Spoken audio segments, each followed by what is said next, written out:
I'm Dr. Brandt Gibson, and tonight I want to talk to you about the diabetic foot and peripheral neuropathy. One of my loves, one of my passions is peripheral neuropathy. And the idea is there are over 150 different causes of peripheral neuropathy, at least, one of those being diabetes. But diabetes is by far the most common in the United States, and it's something that we should be looking at when we have a peripheral neuropathy, because it is a treatable cause and it is a preventable cause as well. If you can actually control the blood sugars very aggressively and keep them in a normal range, the chances of the diabetes progressing to peripheral neuropathy goes way down. Likewise, if you treat the diabetes while you have peripheral neuropathy and you improve your blood sugars, the diabetes will typically improve. It may not go away, but it will typically improve. So what's happening? Well, there's several different theories. There's several different things that are happening with peripheral neuropathy when it comes to diabetes. One is blood sugar.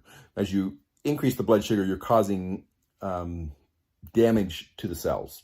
You're causing damage to the nerve cell, the neuron. You can cause damage to the myelin sheath. You can cause damage to the axon, which is sending the signal out. You can cause damage to the dendrites coming in.